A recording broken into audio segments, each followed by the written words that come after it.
Shalom, selamat datang di artikel View. Assalamualaikum warahmatullahi wabarakatuh. Hai sahabat Ariel Wibowo, apa kabar kalian semuanya? Semoga kalian baik-baik saja.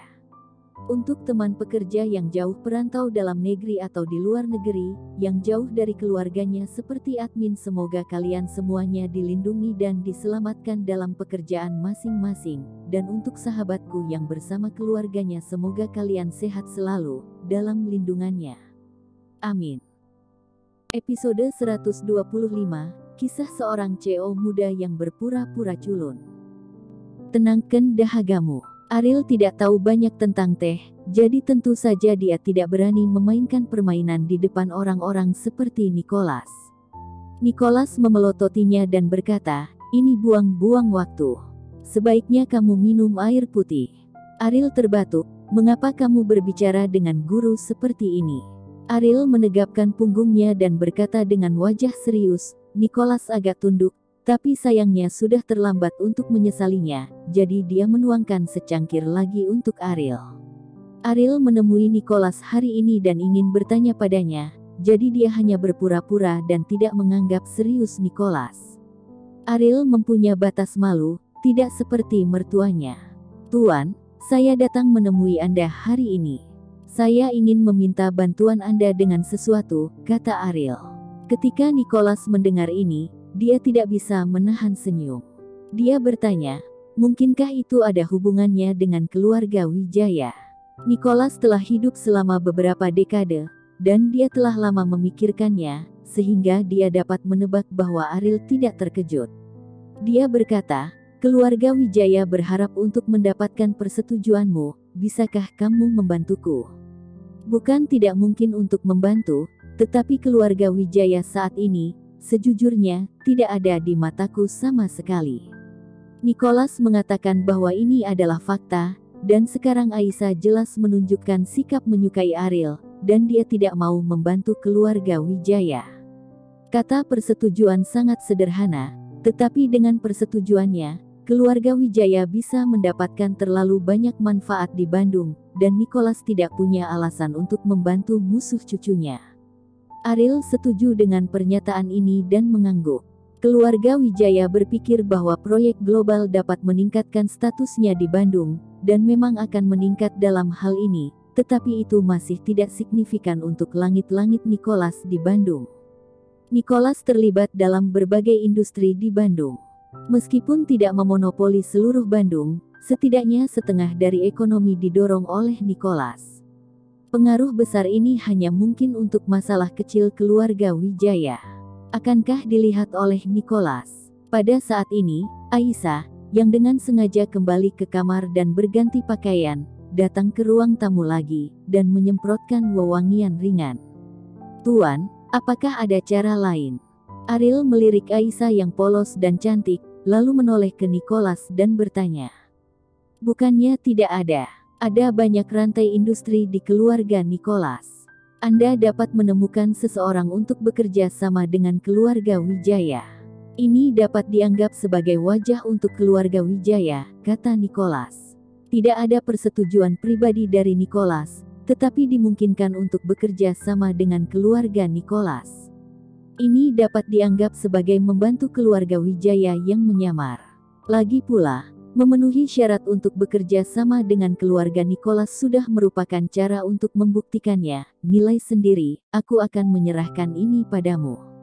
Jika kamu ingin aku melakukan sesuatu di masa depan, aku pasti akan melakukannya," kata Ariel. Nicholas tersenyum dan menunggu kata-kata Ariel. Jika tidak, pekerjaannya akan sia-sia. "Oke, aku ingat kata-katamu, kamu berutang budi padaku," kata Nicholas. Ariel menggunakan alasan bahwa dia tidak punya waktu untuk berbelanja dengan Aisyah hari ini, dan untuk sementara lolos dari bencana, tetapi Aisyah juga mengatakan bahwa dalam 3 hari Ariel harus menyelesaikan hal seperti itu, jadi Ariel dengan enggan setuju. Setelah Ariel pergi, kegembiraan Aisyah berlalu, seperti terong yang dipukuli oleh embun beku. Merosot di sofa, energinya terkuras habis. "Jika kamu benar-benar tidak ada hubungannya, kamu bisa pergi ke rumah Wijaya untuk bermain," kata Nicholas sambil tersenyum. Mengapa saya pergi ke rumah Wijaya? Saya tidak akan pergi. Aisyah dulu memiliki banyak kegiatan. Dia pergi berbelanja dengan sahabatnya, dan selama dia tidak pergi ke kelas, dia biasanya memiliki waktu yang baik, tetapi baru-baru ini. Sejak melihat kekuatan Ariel dan mengetahui bahwa dia masih pangeran piano, Aisyah sama sekali tidak tertarik dengan hal-hal ini. Pergi ke keluarga Wijaya dan beritahu mereka bahwa alasan mengapa keluarga Nicholas akan membantu keluarga Wijaya adalah karena ada hubungannya dengan Ariel. Beritahu mereka bahwa Ariel kuat, kata Nicholas. Tidak, Aisyah dengan tegas menolak. Jika mereka diberitahu bahwa Ariel sangat kuat, keluarga Wijaya akan baik pada Ariel. Di masa depan, dia tidak akan memiliki kesempatan. Kakek, apakah Anda tua dan sudah bingung? Bagaimana Anda bisa membantu saya? Ini ide yang buruk. Gadis bodoh. Beritahu mereka bahwa Ariel sangat kuat karena keluarga Nicholas, kata Nicholas sambil tersenyum. Aisyah merasa bahwa Nicholas pasti memiliki beberapa ide, dan bertanya dengan rasa ingin tahu, kakek. Apakah kamu punya rencana? Bisakah aku menyakitimu? Kata Nicholas. Aisyah mengangguk, kakek pasti tidak bisa menyakitinya. Tidak ada keraguan tentang itu, bagaimanapun, tidak ada yang bisa dilakukan ketika kamu menganggur, jadi mari kita lakukan sesuai dengan rencana kakek. Kakek, kalau begitu aku akan pergi.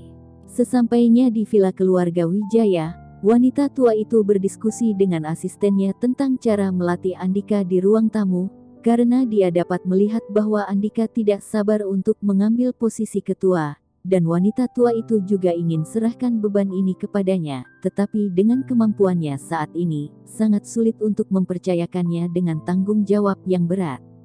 Ketika Aisyah muncul, wanita tua itu berdiri dengan wajah bingung. Mengapa wanita muda dari Nicholas ini tiba-tiba datang ke rumah? Apakah dia masih tidak mau membiarkan Andika pergi? Meskipun dia tidak puas, wanita tua itu masih tidak berani menunjukkan sedikit pun kepada putri keluarga Nicholas ini. Nona Aisyah, angin apa yang membawa Anda ke rumah kami?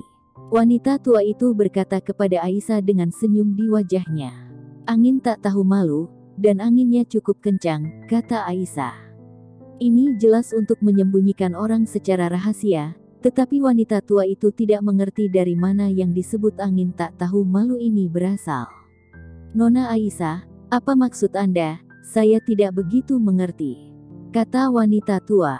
Pagi ini, Ariel pergi ke kakekku, berharap kakekku akan mengenali keluarga Wijaya. Apakah menurutmu ini cukup tidak memalukan? Jika bukan karenamu, apakah Ariel akan pergi ke kakekku? Keluarga kecil seperti keluarga Wijaya adalah mimpi bodoh untuk benar-benar menginginkan persetujuan kakekku. Aisyah memandang wanita tua itu dengan jijik. Wajah wanita tua itu tenggelam. Ariel pergi ke kediaman Nicholas. Apakah dia dengan sengaja meminta Aisyah untuk mengganggunya? Kotoran yang tidak berguna ini.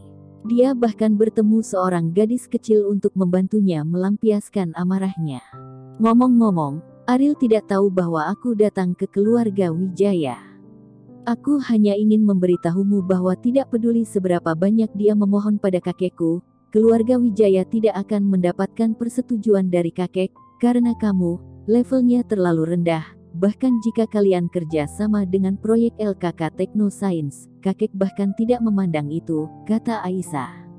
Rantai industri Nicholas di Bandung sangat kaya, melibatkan hampir semua lapisan masyarakat. Wanita tua itu sendiri tahu betapa sulitnya mendapatkan persetujuan Nicholas. Dia hanya mengandalkan hubungan antara Ariel dan Nicholas, itu sebabnya Ariel diminta untuk bermohon. Sekarang tampaknya, dalam hati Nicholas, orang yang tidak berguna itu tidak memiliki status tinggi, dan dia bahkan menyebabkan Aisyah datang dan mempermalukannya. Jika saya tahu sebelumnya, saya seharusnya tidak membiarkan orang yang tidak berguna itu maju ke depan. Nona Aisyah, karena kakekmu tidak mau, apa yang akan Anda lakukan dengan saya? Apakah itu hanya untuk mempermalukan saya? Kata wanita tua itu tidak senang. Bukankah kamu mengatakannya barusan? Angin yang tak tahu malu bertiup terlalu kencang, jadi itu membawaku ke sini. Aku tidak ingin datang ke sini secara sukarela, kata Aisyah dengan polos. Wanita tua itu sangat marah sehingga dia hampir muntah darah. Dia menggertakkan giginya dan berkata, "Nona Aisyah, jika tidak ada yang lain, pulanglah. Saya sudah tua dan saya perlu istirahat, akan istirahat." "Tidak, tidak akan lama," Aisyah berkata sambil tersenyum. "Kamu." Kulit kepala wanita tua itu meledak karena marah, dan tangannya gemetar sambil menunjuk ke Aisyah. "Aisyah bukan penjahat," kata-kata ini. Itu semua dipelajari dari drama TV. Melihat wanita tua itu sangat marah, hatinya melunak, dan dia berkata, "Nyonya tua, saya di sini hari ini untuk memberitahu Anda satu hal. Ariel adalah seorang jenius karena keluarga Nicholas. Luar biasa, itu tidak ada hubungannya dengan dia. Dia bajingan. Aku sudah mengenalnya selama lebih dari 3 tahun, dan aku tidak perlu kamu mengingatkanku." Wanita tua itu menggertakkan giginya. "Itu bagus, meskipun kakek saya tidak akan mengenali keluarga Wijaya, tetapi melihat wajah Ariel, dia juga memberi keluarga Wijaya kesempatan dan berjanji untuk memilih satu untuk bekerja sama dengan keluarga Wijaya dalam rantai industri keluarga kami. Anda seharusnya menganggap itu suatu kehormatan," kata Aisyah. Kemarahan wanita tua itu langsung ditenangkan dengan kalimat ini. Keluarga Nicholas sebenarnya mau bekerja sama dengan keluarga Wijaya. Meskipun tidak diakui secara pribadi oleh Nicholas, ini juga merupakan kesempatan bagi keluarga Wijaya. Di seluruh Bandung, mereka yang dapat bekerja sama dengan Nicholas semuanya adalah keluarga lini pertama, yang berarti bahwa keluarga Wijaya dapat bergabung dengan lini pertama. Bandung melalui kerjasama ini keluarga bangsawan, tetapi juga berkat proyek global. Ini adalah hal yang ketat. "Nona Aisyah, apakah Anda mengatakan yang sebenarnya?" Wanita tua itu bertanya dengan penuh semangat.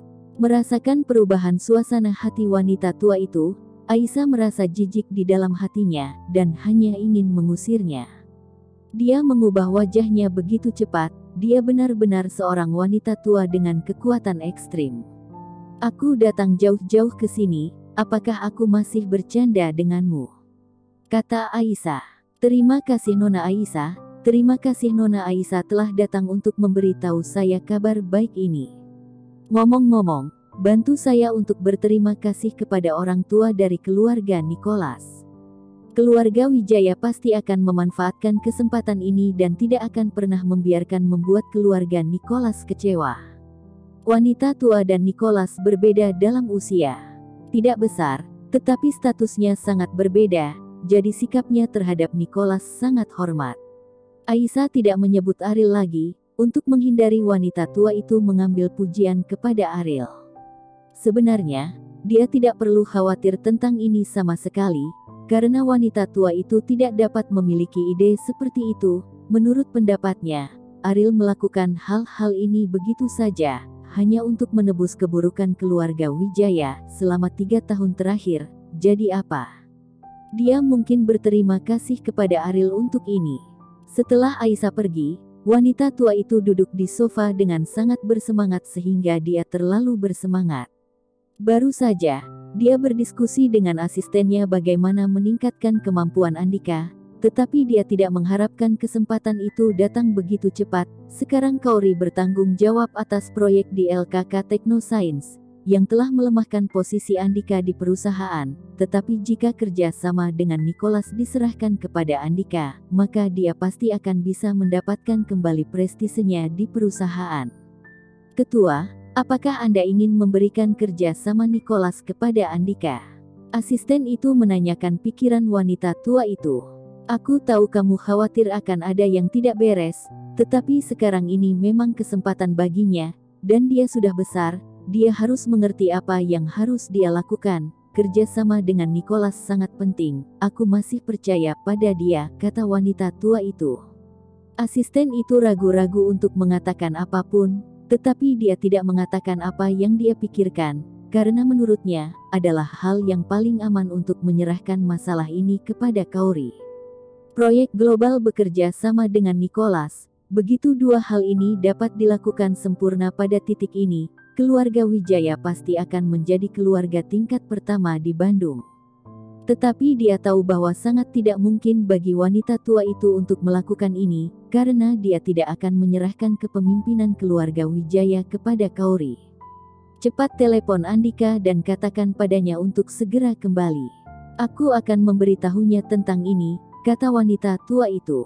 Andika ada di perusahaan saat ini, dan ide gila menyebar di benaknya.